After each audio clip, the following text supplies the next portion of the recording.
Dasma Shqiptare 2017 prezanton.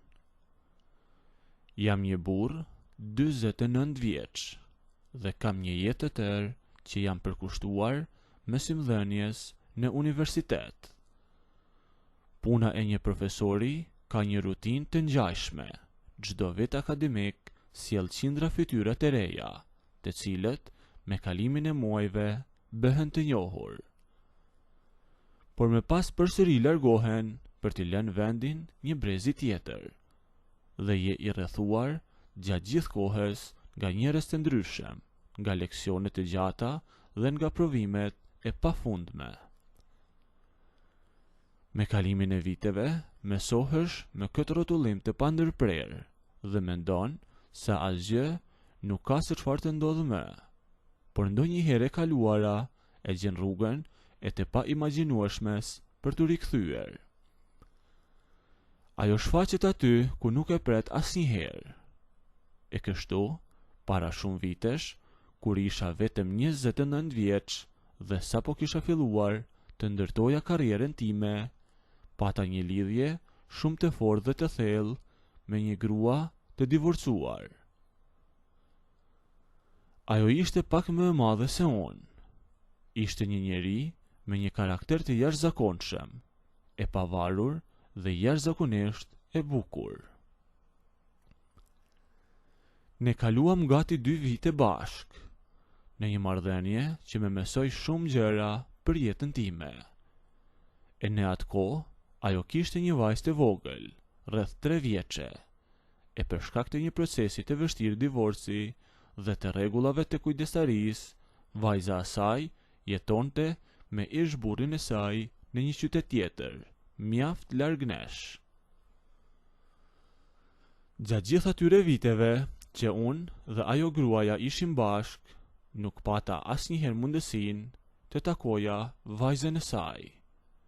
E takimet e tyre bëheshin gjithmonë jashtë qytetit tonë, e unë qëndroja jashtë asaj pjese të jetës së saj. Marrëdhënia jonë, sado e bukur që ishte, përfundoi për shkak të presioneve të jashtme dhe pikpamjeve të ndryshme që kishim për të ardhmen. Kështu që ne u ndam shumë miqësisht. Rrugët tona u shkëputën përgjithmonë e unë vazhdova jetën time. Unë u martova me punën, unë gjita në detyrë dhe e lashat histori të mbyllej në kujtesën time si një kapitull i bukur i rinisë.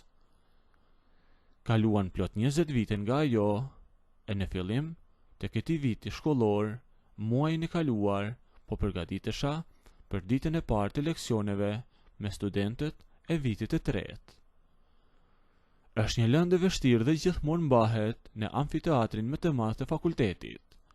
Një sallë e vjetër me shkallë druri që mban mbi 100 studentë. Hyra në sallë me çantën e punës, e lash mbi tryezën e madhe përpara terrasës së zezë dhe fillova të nxirrja materialet e mia. Salla ishte e mbushur plot e përplot dhe zhurma e bisedave ishte e lartë. E ndërsa po prisja që të bëhej qetësi, ngrita kokën dhe hodha syt nga radhët e studentëve. Por në rreshtin e katërt, fiks në qendër të amfiteatrit, pash një vajzë rreth 22-23 vjeçe, e mbeta plotësisht i shtangur. Duart e mia ndaluan televizori mbi ato letra që kisha mbi tavolinë. Ishte një pamje e pabesueshme. Ishte sikur koha kishte ecur mbrapsht dhe unë po shihja ishte dashurën time, eksaktësisht ashtu siç ishte kur e kisha njohur para 2 dekadave. Ajo vajzë kishte të njëjtin portret, të njëjtën formë të fytyrës, të njëjtin model flokësh dhe po atë shikim të mprehtë si ajo. E për disa momente nuk e mblidhja dot veten time, duke menduar se ndoshta ishte thjesht një ngjashmëri e rastësishme. Mora listën e gjatë të emrave për të bërë apelin e parë zyrtar. E fillova të lexoja emrat e studentëve me radhë, derisa arrita tek emri i saj. Kur lexova mbiemrin, mbeta gojë hapur. Ishte mbiemri i ishte dashures ime, e në atë moment e kuptova me siguri absolute. Kjo ishte vajza e saj.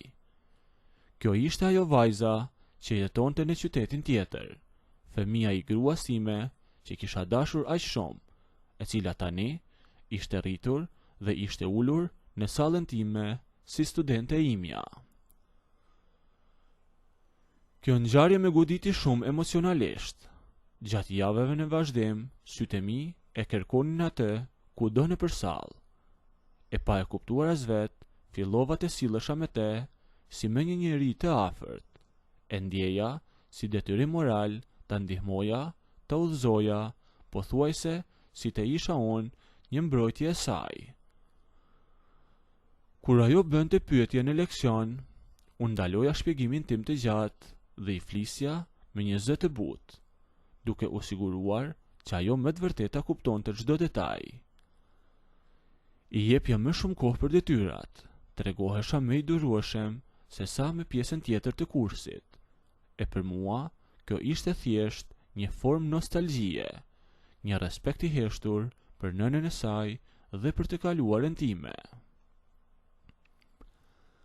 Por gjërat nuk u lanë ashtu nga ana e saj. Ajo ishte një vajzë e rritur tashmë, por ishte mjaft e lazdruar, duke i qartë që ishte mësuar të merrte gjithmonë atë që donte dhe kishte një vetbesim shumë të lartë. Siç ndodhi rëndom, ajo e keqkuptoi plotësisht mirësjelljen time. Ajo e mori trajtimin tim si të veçantë, si unë të kisha ndonjë pëlqim të pastër për të dhe filloi ta kthente këtë në një lojë të hapur. Mendonte që unë kisha zhvilluar ndjenja për atë vajzë. E ndryshimin e sjelljen e saj filloi të ishte i menjëhershëm. Ajo filloi të vinte në universitet, e veshur me më shumë kujdes dhe tashmë ulej gjithmonë në rreshtin e parë dhe s'mi ndante syt. Gjatë gjithë orës e mësimit më shikonte drejt e pa e hequr vëmendjen. E kur përfundonte leksioni dhe studentët e tjerë nxitonin të dilin nga salla, ajo qëndronte e fundit. Ajo ofrohej tek tavolina ime, gjithmonë duke gjetur ndonjë justifikim të kotë për të më pyetur për mësimin, por bisedat e saj menjëherë ktheheshin në ngasmime. Ajo flirtonte hapur, përdorte fjalë të ndryshme, bënte shaka për moshën time dhe për faktin se sa shumë kujdesesha për te. Por ajo po e kalonte çdo kufi mes profesorit dhe studentes, dhe unë e gjeja veten gjithnjë e më shumë në vështirësi.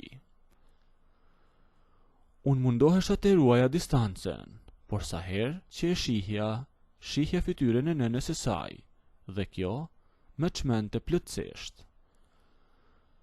Situata arriti kulmin në fund të muajit të kaluar, në përfundim të një seminari të gjatë dhe shumë të lodhshëm. Ishte pasdite vonë, e jashtë kishte filluar vetëm një shi i lehtë. Amfiteatri i madh filloi të zbrazej shpejt nga studentët që nxitonin për të ikur në shtëpi, e unë mbeta i vetëm në sallë. Isha në fund pranë dërrasës së zezë, duke bërë gati letrat e mia e duke i futur në çantë. Si për ndryshim gjatë atij seminari, ajo vajza ishte ulur në rreshtet e fundit, ishte lart në majat e shkallës. E pasi mbylla çantën, mora rrugën për të ngjitur shkallëve e për të kontrolluar nëse dikush kishte harruar ndonjë fletë provimi. Unë gjita disa hapa, por kur arrita diku tek gjysma e rreshtave, pash që ajo nuk ishte ikur. Ajo doli nga rreshti i saj dhe u ndal fiks në mes të shkallëve, duke më zënë rrugën mua. Që t'ju tregoj më saktësisht, ajo po qëndronte një shkallë më lart se unë. E kishte veshur atë fustanin e saj, që i rrinte pak i shkurtër, që edhe e bënte të duke identike me imazhin që unë kisha ruajtur thellë në kujtesë prej 20 vitesh për nënën e saj. Nuk ma lëshoj rrugën që unë të kaloja, e unë mu deshje të ndaloja hapin. Ajo filloi të me busjesht e lehtë, e pastaj bëri një lëvizje mjaft të guximshme, duke i zgjatur ato duart e saja e duke me mbështetur mbi panelet e drurit të bankave që ndodheshin aty. Me atë veprim, ajo me izoloi plotësisht, duke mos me lënë asnjë mundësi për të ecur as para as mbrapa. Unë e di që ti nuk mund të më rezistosh, me tha ajo, duke me parë drejt në fytyrë. Nuk po mendoja më për asgjë, s'po mendoja as për moshën e as për nënën e saj, e ju ofrova plotësisht. Ajo bëri edhe një hap duke ulur nga ajo shkallë që ishte pak më lart se unë, e tashmë mua mu deshje të ulja kokën, e ndërsa ajo unë gjit në majat të gishtave dhe filloi të me puthte buzët.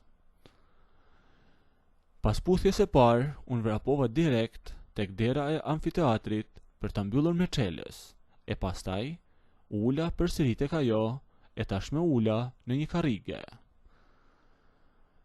Ajo u ofrua.